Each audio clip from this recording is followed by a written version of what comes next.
Hello, I'm Victoria Wonghunda. Welcome to Focus on Africa, our top stories.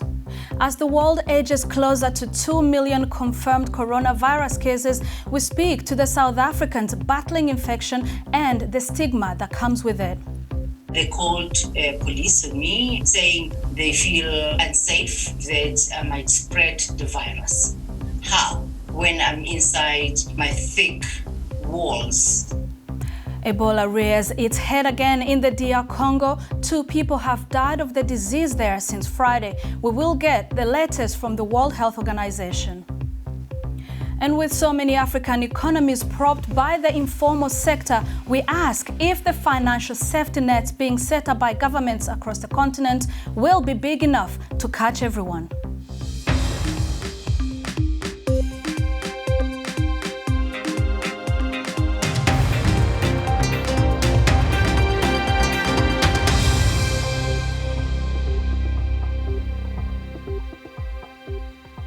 Thanks for joining us on Focus on Africa from BBC World News. The coronavirus pandemic continues its march across the globe with the grim figure of 2 million confirmed cases now within its sights. 500,000 of those are all in the US. It's now the worst hit country in the world, with coronavirus having taken more than 21,000 lives there. But there is also a glimmer of hope in Europe's fight against the pandemic, as Italy recorded its lowest death toll in 3 weeks yesterday. In Spain too, the official rate of the new infections has been falling steadily, and both countries are beginning to ease some of their lockdown measures. Well, let's see how Africa is faring. This is the BBC's online tracker, which you can find yourself if you search for bbc.com Africa Tracker. It's a really useful resource. On there you can see now that Africa so far almost 800 people have died due to coronavirus and close to 15,000 cases have been confirmed. However, it's also important to remember that around 3,000 people have been able to recover. But with many of those who do recover saying that they are facing stigma against them for having had the disease in the first place. And in South Africa, people who have had the disease have told the BBC that they are facing a double burden, fighting off the illness and suffering victimization from their communities. Our Southern Africa correspondent, Nomsa Masego, has more. South Africa is on lockdown. The army and police are on the streets. Can I see your ID? They advise us to stay home, only leaving to buy food and medicine, and even then to observe social distancing while queuing. Mass screening and testing is underway. Even local celebrities are lending their voice to the effort. Some of you are crazy and you're thinking you can go out for a lit night, and now we're swimming with the fish, right? Only because you couldn't have the patience to stay at home and sit tight. You had to get. The messaging is clear. Stay home, especially if you have symptoms or have tested positive. But one woman we spoke to via Skype as she's in self-isolation after testing positive for the virus says she's been ostracized by her neighbors. An email was sent to them to notify them of my COVID-19 status, not knowing by doing that, a volcano was just about to erupt. A hateful expression of intolerance, violation of my rights because my status was shared. Her neighbors said they feared they'd catch the virus. They called police on me and an ambulance was here. The next thing, they were knocking on my door. The SAP led by my white neighbor and saying that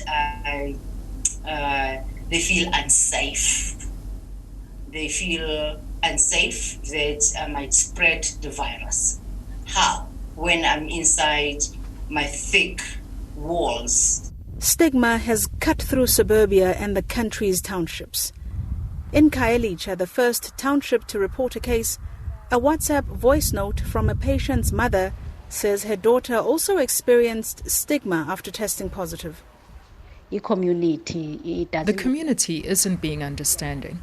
They've taken pictures and videos of my child and her landlord even chased her out. Experts warn stigma might scare people away from mass testing drives like this one in Alexandra Township here in Johannesburg.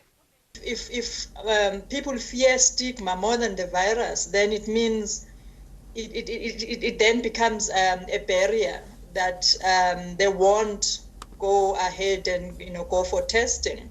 Or even if they do go for testing, they would be afraid to disclose because of fear of stigma, which then creates a huge problem, because testing is one of the most important things in terms of fighting this virus.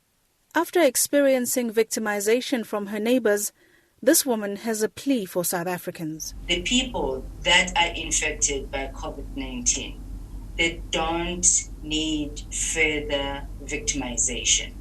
Already our immune system is compromised. We don't need stress. Stress actually affects the immune system. This is a time for Ubuntu. Nomsa Masego, BBC News, Johannesburg. On Easter Sunday, the Democratic Republic of Congo will have celebrated a milestone, ridding the country of Ebola. It will have marked the official point when no cases of the disease had been reported for 7 weeks. But that wasn't meant to be. On Good Friday, a man died of Ebola in the eastern city of Beni, and yesterday, an 11-year-old girl died of the same virus. The outbreak was first declared by the World Health Organization in August 2018. This means the DRC is now tackling multiple diseases at the same time. Like the rest of the world, they have coronavirus, but they also have malaria, measles, cholera, and now the return of Ebola. Can the country cope with all of this? Well, to discuss this, I'm joined by Dr. Michelle Yao, the WHO Regional and Emergency Manager who led the Ebola response in the DRC and is now in charge of fighting coronavirus in Africa.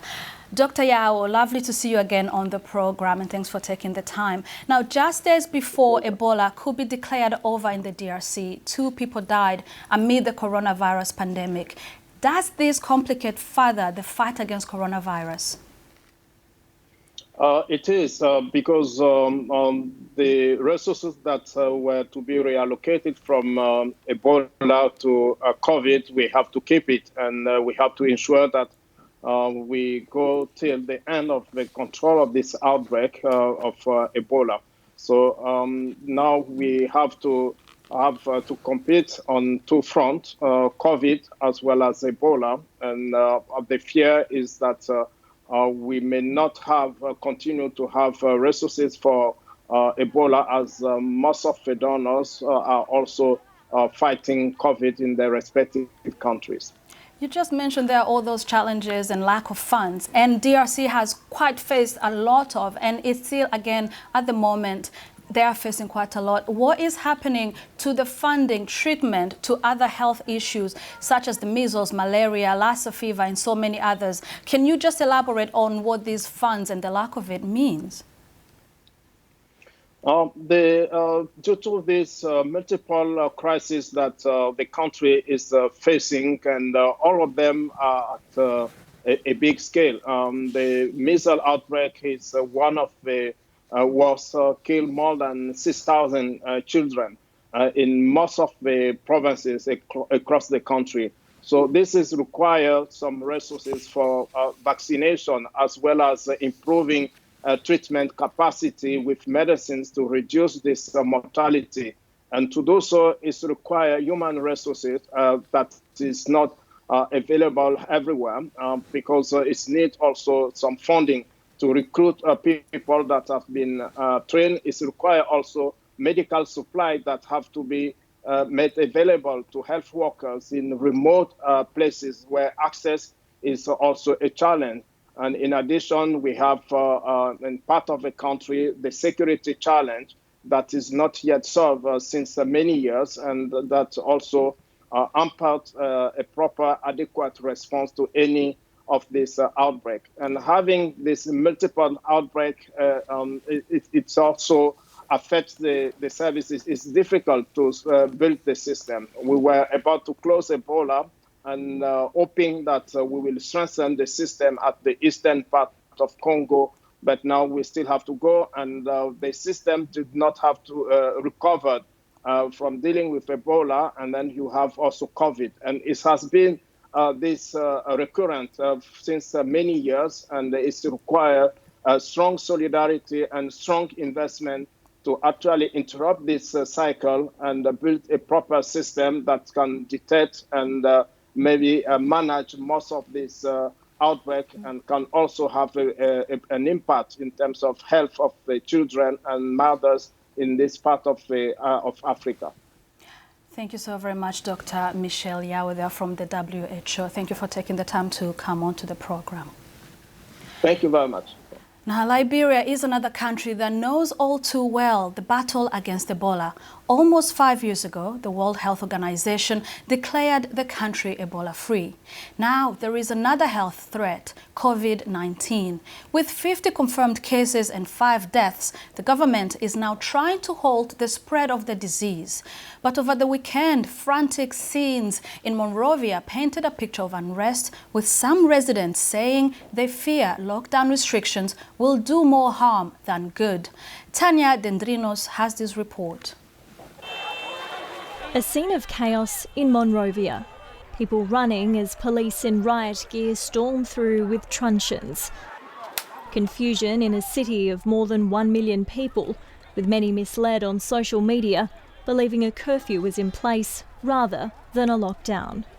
Liberia's President George Weah declared a state of emergency would come into effect last Friday, but in a country where more than half the population lives in poverty, people are more concerned about where their next meal will come from. Some of them cannot even afford to buy a bag of rice. So if today you tell them that tomorrow will be state of emergency, that everyone should stay in and quarantine themselves, then how you expect them to be fed? You know what's going to kill many people? Corona is not going to kill many people. It's the hunger that will kill many Liberians. Well, these were the market lines on Saturday morning. By 3 p.m, the markets were empty, informal stalls being destroyed by authorities, then set alight. While before the lockdown, a rush to withdraw money, queues tightly packed.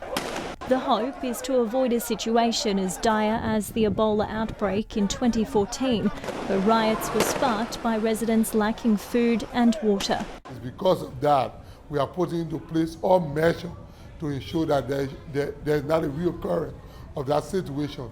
And while we are working as a community leadership, we are working with our people, we are providing the information. Corona is real. Apply all health protocol announced by the Ministry of Health, along with infill, to have a very free and clean and very conducive West Point. Now the test, with a state of emergency spanning at least 3 weeks. Tanya Dendrinos, BBC News. This is Focus on Africa from BBC World News with me, Victoria Uwonghunda. Stay with us. We will have more on how coronavirus is impacting people in Europe and Latin America.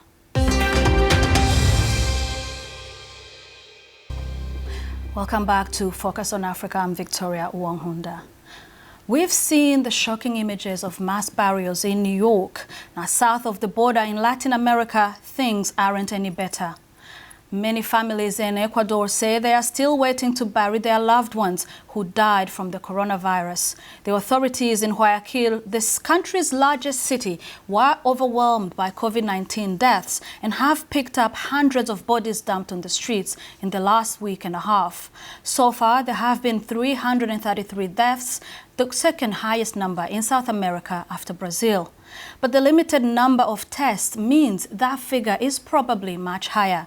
Matias Sibel reports from Ecuador. And a warning, some of the images may distress you. Queuing to bury their loved ones. Families wait outside a cemetery in the Latin American city that has been worst hit by the coronavirus. Y la sangre, Dios mío lindo. Mire, Dios mío lindo, cómo lo... ¡Oiga, llévese eso! It's been over a week since videos of bodies dumped on the streets of Guayaquil flooded social media. Mi padre murieron ayer a las 10 de la mañana, por favor, miren cómo lo tengo. The authorities in Ecuador have been overwhelmed by the number of coronavirus deaths. It took them over a week to collect the corpses. They started with 30 a day and ended up with 150. Now people are struggling to get the bodies of their families back. Uno está desde las 5 de la mañana, estoy peleando sus muertos 5 o 8 días.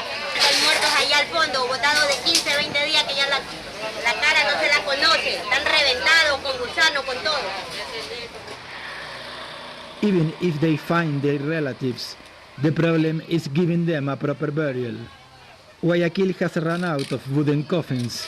Many are burying their dead in cardboard boxes. Yo creo que hay más fallecidos porque, como usted se da cuenta, aquí hay como 10 o 15 muertos. Gente esperando para poderlos enterrar. Nos dan una hora, pero no se cumple. The government has apologized for the slow response to the pandemic. A state of emergency is now in place across the country, as is an extended night curfew. Matthias Sibel reporting from Ecuador there. Now, governments across Africa have provided crisis funding to fight the coronavirus pandemic. But weeks of lockdown will badly affect businesses, and thousands of workers have already lost their jobs. Despite financial help, though, being promised, people are still unable to access the services they need to survive without incurring financial hardship. Well, now joining me on the line from Nairobi is Zawadi Mdibo, the BBC Africa business editor. Zawadi, thank you for coming on to the program. But before we get into the economy side of things, let's briefly talk about the healthcare systems on the continent. They are already stretched too thinly. Are our governments and healthcare systems going to be able to weather this crisis? Correct, Victoria. This is a conversation that has been going on for quite some time on the continent. It might interest you to note that over the last couple of weeks, the IMF has actually gone public to say it is discussing with the World Bank possibilities of a waiver, or rather to freeze debt payments for the developing countries, especially in Africa. And that would mean that we'll be able to save as Africa at least $35 billion. That is in terms of money that would have been paid in loans this year, and an extra $44 billion that would have been used or paid for in interest waivers. Now, that makes it at least $80 billion. That is quite some money, but will only be a relief as and when it happens. On the flip side, however, we have seen a lot of governments institute lockdowns, curfews, and trying to restrict movements of its people. What this means is you are denying these people an opportunity to be able to fend for themselves. Look, for example, the situation where you have, in the case of Kenya, a fine that will soon be imposed for anyone in public that does not wear a face mask. Now, that face mask costs $1. The fine is $200. So if I cannot afford a face mask for that matter, will I be able to afford the fine?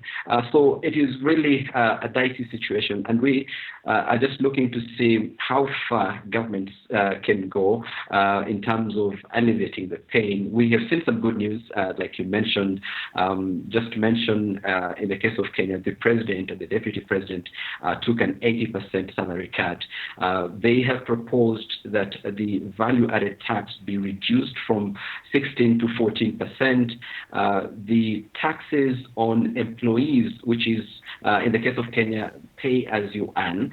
There's a proposal that if you earn $240 and below, you earn that money without any taxes. But if you earn above that, then the proposal is to bring down the taxes from 30% to 25%. So quite some interventions across the continent. Let me come in there, because you've mentioned already people losing their jobs or being laid off. But we know that African economy is propped up by the informal sector, with 80% of workers said to be engaged in this area alone. And that is a lot of people now out of businesses and short of regular income. Are there any safety nets or social benefits in place for these people? Well, so many interventions, however, that depends with country to country. But as you mentioned, and that is one area that we really need to be keen about, most African governments, when they make budgetary allocations each financial year, there is an appropriation of money that is expected from loans and aid and grants for that matter. But that has not been forthcoming, especially in this financial year, in this calendar year, I beg your pardon. And what that means is the options are very limited. And most of sub-Saharan Africa depends on informal jobs. So you can only keep these people locked down or in curfew for so long. Beyond a week, probably these people will want to go out there. But we have seen this in South Africa, for example, the Solidarity Fund that was set up to try and bring the private sector and individuals together to support government in elevating this thing. I am sorry I have to cut you there, but thank you so very much. That was Zawadi Mdibo from BBC Africa Business.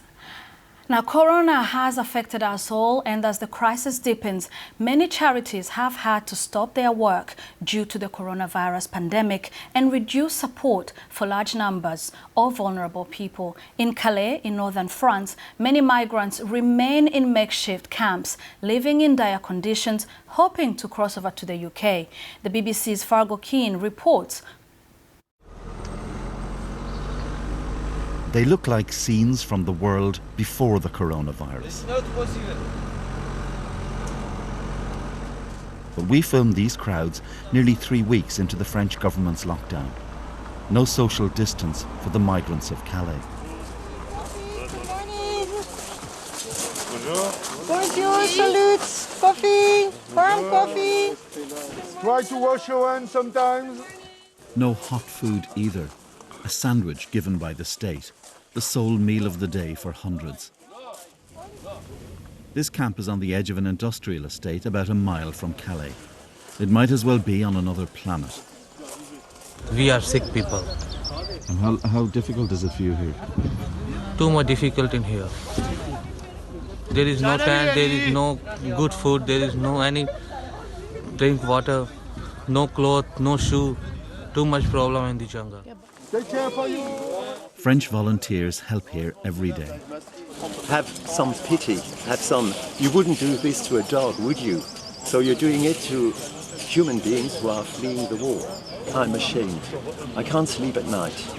I'm sick of it. You see, these are people, and they've suffered. They're not criminals. They're the opposite. They've been raped, they've been assaulted, they've been ransomed, they've been tortured. Everybody here wants to get to Britain. Even under lockdown, it seems a better prospect. I'm on a journey through migrant experiences in Calais and in London. And for people who are already living on the margins, the arrival of the coronavirus has been nothing short of catastrophic. But suppose they do make it here. Migrants will find an asylum system already backlogged and struggling with the impact of the virus. And that is Fargo Keane there reporting. And just to end, this is a reminder of the coronavirus newsline from today. In Nigeria, President Muhammadu Buhari is expected to broadcast a speech to announce whether he will extend the country's 14-day lockdown. Meanwhile, authorities in Guangdong province in China have said that African countries are good friends after widespread claims of coronavirus discrimination. And in Spain, the authorities have started relaxing its strict lockdown measures as the death toll fell again to just over 500 dead in the past 24 hours. Don't forget you can get in touch with me and some of the team on social media. I'm Victoria Uwonghunda. Thank you for joining us, and that's all from the program. From me and the rest of the Focus on Africa team, goodbye.